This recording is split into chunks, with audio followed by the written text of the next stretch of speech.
Bonjour à tous et bienvenue dans cette vidéo que je ne pensais jamais faire sur cette chaîne, mais je pense que je vais devoir en parler parce que de 1 c'est d'utilité publique et de 2 ça me révolte profondément ce que je viens de voir. Récemment, il y a 3 jours, donc je suis pas encore vraiment à jour des faits parce que de 1 je ne suis pas cette bouse qui Combini sur Twitter, mais il y a 3 jours Combini a sorti une vidéo interviewant une certaine Anne Ratier. Je vais vous raconter son histoire juste après et je vais vous expliquer pourquoi est-ce que cette histoire me révolte. Bon, il faut savoir que de base, j'aime pas énormément Combini parce que c'est vraiment une chaîne YouTube, Twitter et tout ce que vous voulez. Un média qui ne sert presque que à se faire bien voir par certains groupes. Honnêtement, je m'en fous pas mal en fait, surtout d'eux. Mais voilà, pour moi, c'est vraiment un média qui cherche à tout prix à jouer à la carte du progressisme que vraiment vous pouvez chercher dans les interviews. Il y en a des relativement valables, voire très valables, comme d'autres qui n'ont aucun sens et aucune logique. Parfois, bah, comme ici, c'est quand même l'interview d'une criminelle. Voilà. Donc on va en parler et on va un peu débriefer tout ça ensemble. Donc au sujet de cette vidéo, et j'annonce qui est totalement une putain de déséquilibré mental, c'est Anne Ratier. Anne Ratier, qui c'est une femme qui a eu un enfant, et cet enfant, bah, elle l'a simplement tué de sang-froid avec préméditation. On va un peu revenir là-dessus, et je vais vous expliquer comment ça s'est passé. Enfin, la vidéo va parler d'elle-même, et ensuite on va un peu réagir à ce qui se passe dans cette vidéo, et à quel point c'est choquant. Anne Ratier, c'est une femme dont je me fous pas mal de sa vie jusqu'en 1987, où elle a donné la vie à un enfant, et lors de l'accouchement, on a réalisé que l'enfant qui est né était un handicapé. Donc cet handicapé était gravement handicapé, vraiment. Comme elle l'expliquait elle-même, il ne pouvait, il faisait des crises d'épilepsie, il avait du mal à manger, à bouger, etc. Il était déjà tétraplégique, mais c'est selon Ace qui explique son crime, et on va voir ça ensemble maintenant. Donc vu que je vous dis qu'on va le voir depuis quand même pas mal de temps, depuis 2 minutes, je vous dis qu'on va voir ça, et bah voilà, on va voir ça.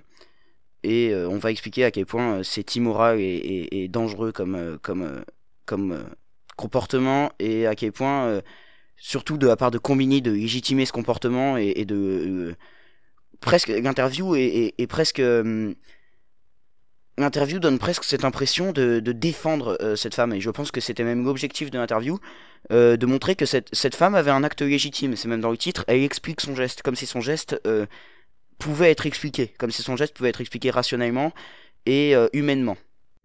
Je m'appelle Anne Ratier et je vais vous expliquer pourquoi j'ai décidé d'offrir la mort à mon fils Frédéric. Bon, déjà, je ne comprendrai pas. Vraiment, cette introduction, pourquoi j'ai décidé d'offrir la mort, comme si la mort était un cadeau. Mais sérieusement, c'est quoi cette phrase? À quel moment tu peux considérer que la mort est un cadeau? Vraiment. Je, voilà, je veux dire, il y a beaucoup de gens qui ont perdu des proches, qui ont perdu des enfants du même âge, par exemple, que ce fameux Frédéric, et je pense qu'ils aimeraient bien les revoir à la place de leur faire bouffer des neuroleptiques, comme vous allez voir. Bonjour Anne Ratier. Bonjour Hugo. En novembre 1987, vous avez décidé de mettre fin à la vie de votre fils Frédéric, qui était lourdement handicapé. 32 ans après, vous avez décidé de parler aujourd'hui, Oui. et vous publiez ce livre « J'ai offert la mort à mon fils ». Bon, déjà, 32 ans après, on pourrait se dire en premier lieu, oui, c'est parce qu'elle a mis du temps à accepter son geste, parce qu'elle a été rongée par le remords. Non, non, c'est vraiment beaucoup plus cynique que ça, et on va le voir par la suite, et c'est en partie ce qui fait que je suis totalement aberré par cette vidéo. Mort à mon fils. Oui. Qu'est-ce que vous racontez? Alors je raconte sa naissance d'abord. Quand Frédéric est né, je ne l'ai pas vu parce que j'avais eu une anesthésie générale. Et là, on a appris que le manque d'oxygène avait détruit en grande partie le cerveau. Pour qu'on comprenne bien, quelle pathologie il avait, Frédéric? Alors Frédéric, il pouvait pas marcher, il pouvait pas marcher, il était tétraplégique. Il ne pouvait pas comprendre d'où venait le bruit. Il ne pouvait pas comprendre non plus pour manger parce que le cerveau était vraiment en grande partie détruit. Là déjà, premier problème, c'est un enfant de 3 ans, encore plus handicapé mental, c'est pas forcément anormal qu'ils ne comprennent pas qu'il faut manger. Alors je dis pas connaître la pathologie de Frédéric Parker, et même si sa pathologie était vraiment aussi grave que ça, et que ça s'était perpétué au fil des âges, je ne légitimerai toujours pas l'acte de cette femme, mais voilà. Je considère que dire oui à 3 ans il ne savait pas comment manger, alors qu'en plus il savait pertinemment qu'il était handicapé mental et qu'il avait 3 ans, bah c'est vraiment une réflexion de merde. Voilà, je le dis clairement, c'est une réflexion de merde qui sert presque à légitimer un acte totalement immoral. Pendant 3 ans, ça s'est passé comment au quotidien? Alors au quotidien, c'était même pas une vie. Quand il me voyait attraper la cuillère, il ne comprenait pas qu'il fallait qu'il ouvre la bouche. Donc si vous voulez, il fallait que je le tienne que je lutte avec lui, contre lui, parce qu'il fallait que j'arrive à mettre la cuillère dans ses dents serrées, quoi. Il lui fallait des neuroleptiques parce qu'il faisait des crises d'épilepsie, ce qui fait que n'importe quand, dans la journée, dès que j'entendais un petit bruit, il fallait que j'aille vite voir, parce qu'après, quand il a eu des dents, il se mordait, il fallait que j'aille mettre le doigt entre les dents. Alors c'est là où, connaissant déjà un peu l'affaire de la part de certains proches, j'ai vraiment eu l'impression qu'il n'a pas fait ça pour l'enfant, mais qu'il a fait ça parce qu'il trouvait ça insupportable d'aller devoir lui foutre les doigts dans la bouche toutes les 2 minutes. Je sais pas si c'est le cas, honnêtement je veux pas présumer de ces raisons, qui sont de toute manière invalides, mais j'ai vraiment l'impression que c'est vraiment l'impression que ça me donne. C'est vraiment l'impression de oui, c'était invivable ni pour lui ni pour moi. Mais j'ai presque l'impression qu'il a fait ça pour son confort plus que pour la bonne vie de l'enfant à l'avenir apparemment. Etc. Quel contact il y avait entre vous et lui? Alors c'était vraiment fusionnel, oui. Tout ce que je le faisais avec lui. Pour moi, j'avais peur que dès que je le posais, qu'il allait mourir, quoi. C'était vraiment une angoisse permanente. Alors là, il va falloir m'expliquer à quel moment, quand tu es apeuré de voir ton enfant mourir d'un jour à l'autre, d'une minute à l'autre, tu décides toi-même de lui donner la mort. Je ne comprends pas, ça n'a aucun sens. Et vous arriviez à communiquer? Pendant quelques temps, j'ai cru que je communiquais avec lui. Parce que quand je le lançais en l'air, il se mettait à rire et tout. Alors moi, je me suis dit, il est content, il m'a reconnu. Enfin, je pensais qu'il m'avait reconnu. Et en fait, je suis allée voir le médecin, le vieux médecin de famille. Alors il m'a dit, non, ne te fais pas d'illusions. Il m'a dit, c'est parce que en le lançant en l'air comme ça, tu lui apportes un bien-être pour le cerveau. Et ce bien-être, il le transcrit, lui, en riant. Il m'a dit, mais passe-le-moi, tu vas voir. Alors, je lui ai passé Frédéric et il l'a lancé en l'air et le même rire est sorti. Et là, bordel, ça n'a aucun sens. Qu'est-ce qui compte le plus pour toi? Que ton enfant, il te reconnaisse? Qu'il ait de la reconnaissance envers toi et qu'il sache que, oh oui, c'était toi qui l'as lancé en l'air? Qu'il sache que, oui, il sache que c'est toi. Ou alors peut-être justement qu'il soit heureux et qu'il rit. Je veux dire, quand tu lances un enfant en l'air, il est pas obligé de te reconnaître pour rigoler. C'est déjà Frédéric en est la preuve. Et je pense que plein d'enfants, quand tu les lances en l'air et que tu joues un peu avec eux, ils te reconnaissent pas forcément. Ou en tout cas, ils ne font pas l'effort de te reconnaître, ou en tout cas, c'est pas le centre principal. Ce qui compte, c'est l'amusement. Regarde, il était en mesure de rire. Je veux dire, cet enfant était en mesure de rire. Venez pas me faire croire que c'est normal de tuer quelqu'un qui a été quand même en mesure de rire et d'exprimer donc ses sentiments, ses émotions. C'est pas un légume, bordel. On dirait vraiment, à ce moment-là, bon déjà on va pas noter non-tact du médecin absolu, bon bah, je viens de le faire, tant pis, mais on dirait vraiment qu'elle avait pris possession de ce rire, que ce rire était à elle. Vraiment, plus je regardais la vidéo, plus je décelais les syndromes d'une psychopathie latente. Vraiment, c'est dramatique, c'est ouf. Voilà, donc tu devais te déclarer forfait. Pour moi, ça signifie que tu as fait plus par fatigue de t'occuper de cet enfant, ce qui est compréhensible, ça doit être vraiment dur de s'en occuper tous les jours. Mais, justement, comme elle le dit elle-même, il y a des centres qui existaient, et que leur méthode soit pas extrêmement agréable ou quoi que ce soit, c'est incomparable avec le fait de comme elle va le faire, comme elle va expliquer par la suite, de bourrer son biberon de narcoleptique, enfin de neuroleptique. Tu ne peux pas comparer un traitement relativement désagréable, mais qui cherche quand même à maintenir l'enfant en vie et à lui maintenir un semblant de vie normale, à le fait de le gaver de neuroleptique et de le tuer. Enfin, c'est une réflexion de merde absolue. Bon. À quel moment vous avez décidé de mettre fin à ces jours? J'ai été poussée par le fait qu'il allait avoir 3 ans. Je savais qu'il faisait 17 kilos, qu'il avait une force nerveuse importante et que moi, je devais déclarer forfait, quoi. Parce qu'on avait visité des centres où, quand un enfant faisait des crises comme ça dans sa coque ou un truc, on lui mettait un coup de Valium. J'ai dit non, c'est pas possible. Qu'est-ce qui se serait passé s'il avait grandi, s'il avait vécu? À quoi aurait ressemblé sa vie? Dans un centre, avec des traitements neuroleptiques contre l'épilepsie, sans bouger, sans parler, comme ça, tourner la tête juste comme ça, à se mordre les lèvres. Voilà, c'est ça, sa vie. Sa vie, c'était ça. Bon, déjà, même si je serais pas capable de dire si c'est vrai ou faux, je trouve qu'elle présume énormément de l'avenir de son fils. Rien ne lui indique que son fils n'avait pas... Alors c'est peu probable, et même quasiment improbable, mais que son fils n'avait pas évolué, ou tout du moins être pris en charge de manière correcte. Ensuite, pour compléter cette partie, je voudrais vous passer extrait du discours d'un trisomique, je ne sais plus vraiment son statut au sein de cette assemblée ou de ce mouvement, d'un trisomique qui a fait un discours sur le fait que sa vie vaille autant que la vie de n'importe qui. No one knows more about life with Down syndrome than I do. Whatever you learn today, please remember this. I am a man with Down syndrome, and my life is worth living.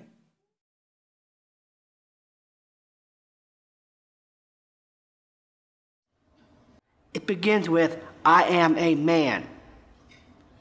See me as a human being, not a birth defect, not a syndrome. I don't need to be eradicated. I don't need to be cured.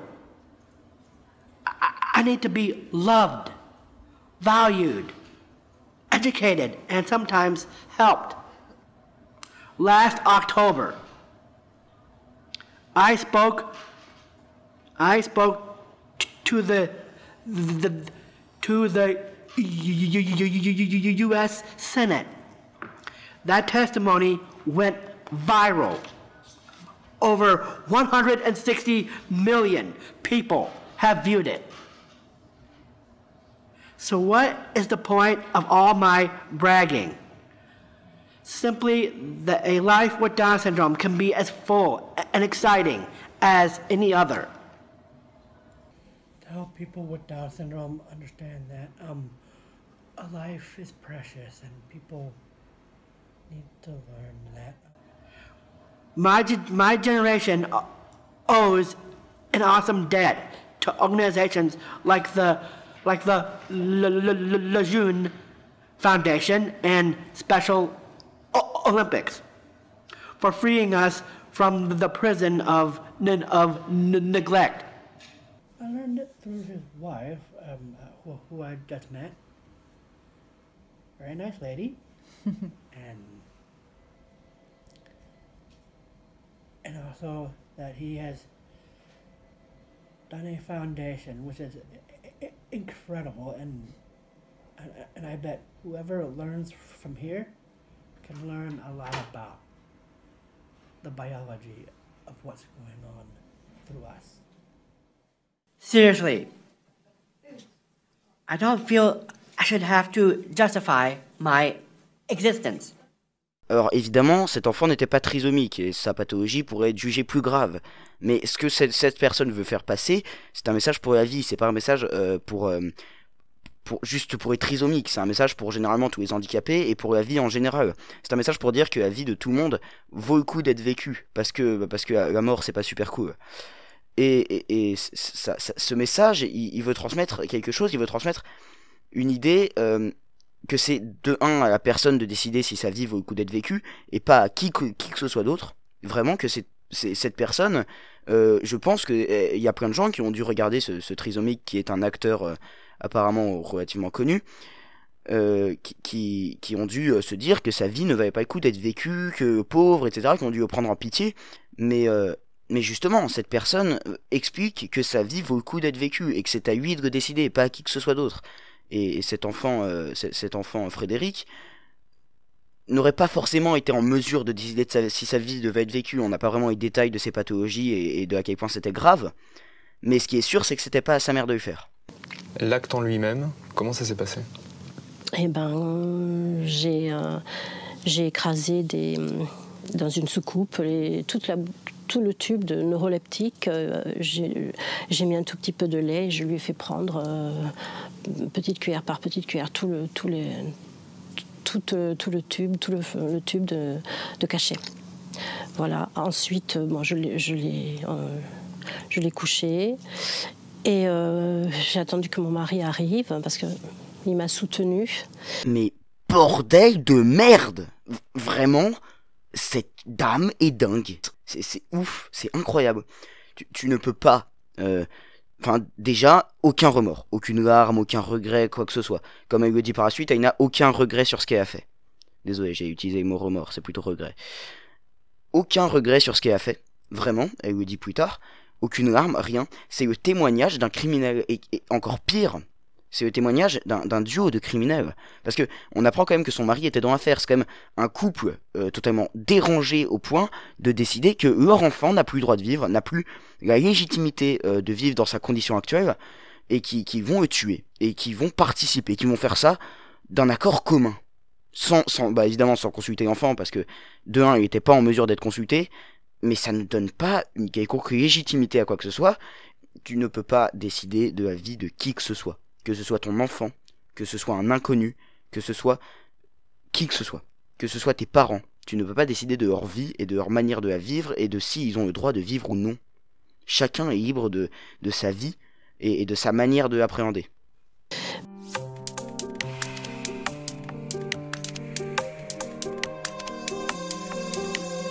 Là, pendant 3 jours, nous avons vécu avec lui. C'est vrai que c'était difficile parce que on le baignait, on le massait, on dormait avec lui. C'était très contradictoire parce que, si vous voulez, par moments, je souhaitais qu'il se réveille. Parce que c'était vraiment paradoxal, parce que je n'envisageais pas ma vie sans lui non plus. Donc le problème, c'est qu'il ne pouvait pas continuer, mais je ne pouvais pas le laisser. Donc on a attendu 3 jours. Et le 2 novembre 1987, le jour de ses 3 ans, il est mort. Et c'est là qu'on réalise que c'est juste une putain de psychopathe. Voilà, c'est les faits qui le disent. Je ne pouvais pas imaginer ma vie sans lui. Mais elle n'imaginait même pas la vie de l'enfant, elle ne prenait pas ça en compte. Ce qui comptait, c'était sa vie sans lui. C'était la possession, c'était le côté, l'objectification de l'enfant qui comptait.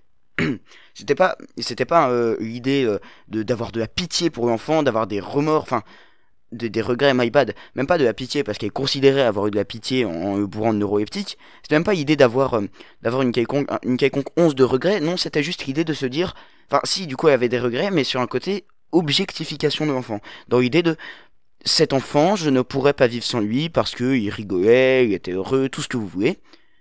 C'est de la psychopathie, c'est la définition même de la psychopathie, c'est que tu ne considères pas un être humain comme un humain, enfin grosso modo, c'est que tu considères plus l'être humain et les gens qui t'environnent comme des objets inertes, ou tout du moins comme des gens dénués de sentiments, de ressentis, etc., que comme des humains complexes, et que tu passes avant tout le monde, que tu es...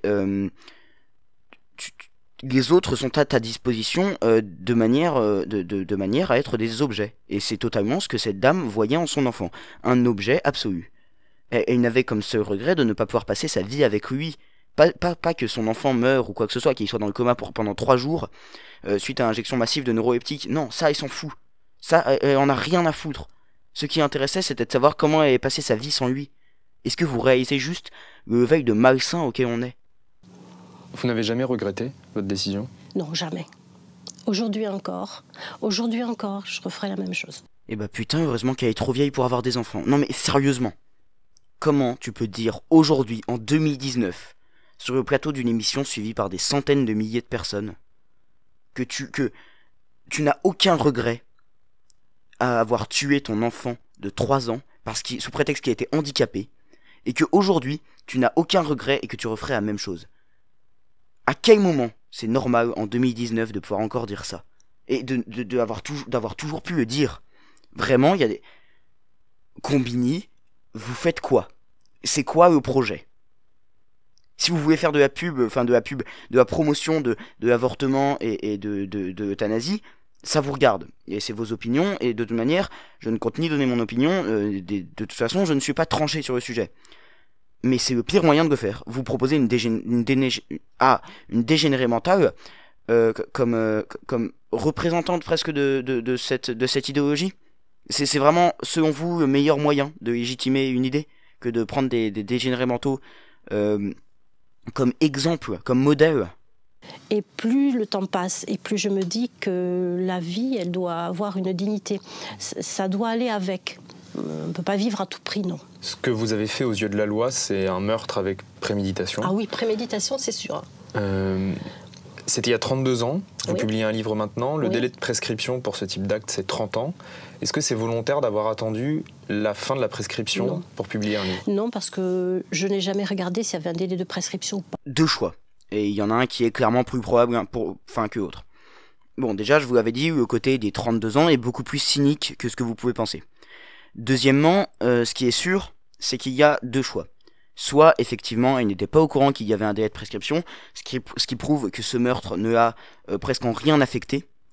Et en plus de cela, qu'il en avait donc vraiment rien à battre, qu'il s'était dit « Osef, ce que j'ai fait est normal ».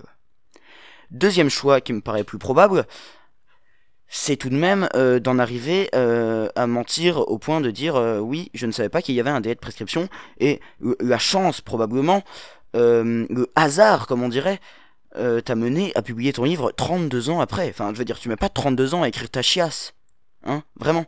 Et évidemment, ça sort après le délai de prescription seulement 2 ans après, c'est-à-dire 32 ans. Franchement, 32 ans. C'est vraiment le hasard absolu. Pour moi, la loi n'a rien à voir. C'était au-dessus. Et vous pourrez noter, évidemment, que selon elle, la loi n'a rien à y faire. Vraiment. Est-ce que c'est juste possible d'imaginer que la loi n'ait rien à faire dans un homicide? C'est quoi? Son idéologie, c'est que tant que t'as 3 ans ou moins, tu peux être tué, t'es encore une espèce de fœtus, c'est ça? Bah non, c'est pas comme ça que ça marche. C'est pas la loi et il s'occupe de tout le monde, justement. L'idée de la loi, c'est de mettre tout le monde sur un pied d'égalité, que tu sois un handicapé atteint comme Frédéric, ou que tu sois, que tu sois un homme, disons, en bonne santé. C'est de mettre tout le monde sur un pied d'égalité, de confronter tout le monde à la justice. Alors, elle n'est pas toujours parfaite, et c'est pas le sujet de la vidéo, mais sur ce cas-là, j'aimerais vraiment qu'on réfléchisse 2 minutes à ce point. Est-ce que c'est normal d'estimer que la justice ne devrait pas être la même pour le meurtre d'un handicapé et pour le meurtre d'une personne, disons, en bonne santé? Ou alors tu considères que la loi n'a aucune légitimité dans aucun meurtre, mais là on part dans un délire d'anarchie absolue. Est-ce que c'est simplement normal de penser cela? Est-ce que c'est possible d'affirmer que la vie d'un handicapé, au final, c'est dire que la vie d'un handicapé a moins de valeur ou une moins grosse légitimité à être que celle d'un homme en bonne santé? C'est totalement ça. C'est dire, la loi n'a pas à s'en mêler, j'ai fait selon mes convictions et selon ce que j'avais à faire. C'est stupide, c'est incohérent et c'est inhumain. Il y a beaucoup de gens encore aujourd'hui en France, notamment des gens très croyants, oui, qui vous diront on n'a pas le droit de faire ça, il faut s'occuper jusqu'à la fin, même de personnes qui sont dans un état très compliqué. Qu'est-ce que vous leur répondez à ces gens-là? Ok, très bien. Alors là, j'ai un problème avec ce journaliste. Quel est le rapport avec les gens croyants? Alors évidemment, les gens croyants sont quelque peu les premiers à faire les marches pour la vie, etc. Que vous considérez cela comme un bien ou un mal, c'est pas le sujet. Mais oui, c'est vrai que les gens très croyants sont les premiers à faire ça. Mais on dirait presque que cette idée du chrétien, du musulman, du juif, quoi que ce soit, un peu intégriste, soit presque vu pour dénigrer tous les autres qui juste trouvent ça anormal parce qu'ils ont leurs convictions personnelles. Parce qu'avoir des valeurs en 2019, c'est presque mal vu. Parce que se dire en 2019, est-ce que c'est normal, et rien que s'interroger en se demandant est-ce que c'est normal d'estimer la vie d'un handicapé plus bas que celle d'un humain normal, enfin normal, bien portant, en bonne santé, c'est déjà être un espèce de chrétien, de religieux intégriste, totalement embrigadé dans ses idées, qui ne veut pas avoir une quelconque part de logique ou d'humanité quelque part. C'est juste, c'est ce qu'on appelle un biais d'association. C'est ce qu'on appelle empoisonner le puits. Directement faire l'amalgame et la relation entre une personne, entre un groupe de personnes et juste des gens qui ont des convictions et des valeurs en 2019. J'aimerais que les gens juste peut-être essaient de se dire, bon, on se met à la place non pas du médecin, non pas du législateur, non pas du prêtre, on se met à la place de celui qui est dans cet état. Et est-ce que nous, on pourrait supporter ça? Arrête de nous faire croire que tu as fait cela pour ton fils et pour l'état dans lequel il était. Tu n'as fait cela que possiblement pour l'état de ton fils. Mais tu restes une putain de psychopathe qui n'a vu en son fils qu'un objet de désir et de convoitise et d'objectification. C'est tout. Il n'y a pas de je me mets à la place de cette personne. Si je m'étais mis à ta place, j'aurais confié mon enfant à ce centre si vraiment il était insupportable. Insupportable. Si vraiment je finissais par trouver ça invivable. Ce qui est totalement possible. Et je ne vais pas commencer à dire que oui, j'aurais supporté cet enfant. Parce que déjà, je suis pas forcément un gars extrêmement patient. Alors en plus, si je dois supporter un enfant, enfin supporter et faire vivre et permettre à un enfant de 3 ans handicapé très gravement de vivre tous les jours pendant 3 ans, je pense que oui, je serais vite fatigué aussi. Mais ce n'est pas une raison pour lui donner la mort. Vraiment, ce n'est pas une raison. La question n'est pas qu'est-ce qu'on aurait fait à la place de Frédéric. Et qu'est-ce que Frédéric aurait voulu. C'est possiblement la question, mais vu que tu ne savais pas plus que nous ce qu'il voulait, cet argument est invalide au dernier degré. La question, c'est qu'est-ce que tu aurais pu faire pour lui permettre de vivre Qu'est-ce que tu aurais pu faire pour lui permettre de vivre? Déjà rester pas hors la loi, parce que ça peut aider, et tout simplement pour lui permettre de vivre. Qu'est-ce que tu aurais pu faire? Et bah si vraiment tu étais fatigué, tu le donnes à un centre. Ça existait depuis 10 ans à cette époque, il y avait des centres pour s'occuper de ces gens. Si c'est vraiment aussi horrible qu'elle le dit, honnêtement, ce sera toujours moins horrible que de lui donner à mort à coups de neuroleptique. C'est incomparable. Avec ce livre, vous êtes prête aujourd'hui à assumer devant les gens et de dire oui, j'ai tué mon fils, oui, j'ai bien fait de le faire. Ah oui. Et ça, c'est un ah oui de satisfaction. Un ah oui de j'assume totalement ce que j'ai fait et je trouve ça normal. Comment tu peux revendiquer devant des centaines de milliers de personnes, devant une interview qui est en plus vendue comme objective et même si elle met généralement en fait plus en valeur criminelle. Comment tu peux revendiquer ça devant des millions de personnes sans que la police ne soit à ta porte le lendemain? Parce que c'est ce que je voudrais qu'on le fasse pour moi, si on m'aime, si on tient à moi. Si demain j'ai un accident, si je me retrouve dans l'état de Frédéric, mais qu'on ait un peu de compassion pour moi, qu'on ne me laisse pas vivre dans cet état-là. Frédéric me manque toujours. Frédéric me manque toujours, il existe toujours pour moi. Mais je ne vous dirai pas que je suis heureuse, mais je suis soulagée, je suis sereine, parce que je sais qu'il ne souffre plus. Non, il ne souffre plus parce qu'il a été touché par des neuroleptiques et qu'il a été dans le coma pendant 3 jours avant de mourir. C'est pour ça qu'il ne souffre plus. Aujourd'hui, il y aurait même possiblement des moyens qu'il ne souffre plus et que tu puisses encore lui rendre visite. Qui existent vraiment. Qu'il ne soit pas là, qu'il ne soit pas là et qu'il ne soit pas là juste pour, dans ton esprit et dans ta petite personne, de déranger mental. Aujourd'hui, si tu avais mise dans un centre et si tu avais été intelligente, si tu avais réfléchi 2 minutes, à la place de penser que la mort était la seule solution, aujourd'hui, tu pourrais lui rendre visite. Tu pourrais prendre soin de lui et tu pourrais l'aimer si c'est vraiment ce que tu aimais. Si vraiment tu aimais. Tu pourrais continuer à l'aimer en personne. Voilà, bon, je suis désolé pour cette vidéo qui n'était pas du tout dans le format habituel de ma chaîne et qui était beaucoup plus à chaud. Mais ça me tenait vraiment à cœur de réagir à ce sujet parce que je viens à peine de l'apprendre et je trouve ça assez choquant de voir ça aujourd'hui encore sur des plateaux télé. Enfin, plateaux de médias qui ont des gros budgets et une grosse influence. Et je trouve ça particulièrement choquant de voir ça. Et quand l'intervieweur demande, explique que ce ne sont presque que des religieux intégristes qui ne pensent que ça, des personnes profondément croyantes, et il a eu tort. Parce que j'ai vraiment l'impression qu'ils ont pris un sérieux tollé de réactions négatives. Et c'est pas des cathos intégristes, des musulmans intégristes qui ont fait ça. C'est des gens qui avaient un code moral et qui se sont dit, est-ce que c'est normal de porter cette réflexion? Alors ça redonne un peu foi en l'humanité, effectivement. Maintenant, la question que pose cette vidéo, c'est simple, mais c'est une question qui n'a même pas lieu d'être. Est-ce qu'on doit estimer la vie d'une personne handicapée en dessous de celle d'une personne en bonne santé? C'est une question qui n'a même pas lieu d'être. Tu peux pas rabaisser la vie d'une personne en fonction de sa condition. Voilà, je vous laisse un peu réfléchir là-dessus, vous avez vos avis, je vous laisse réagir en commentaire si vous n'êtes pas d'accord avec moi, on peut en débattre, on peut en discuter, il n'y a pas de souci.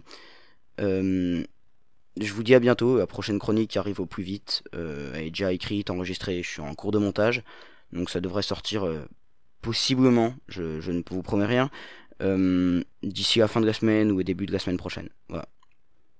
Au revoir.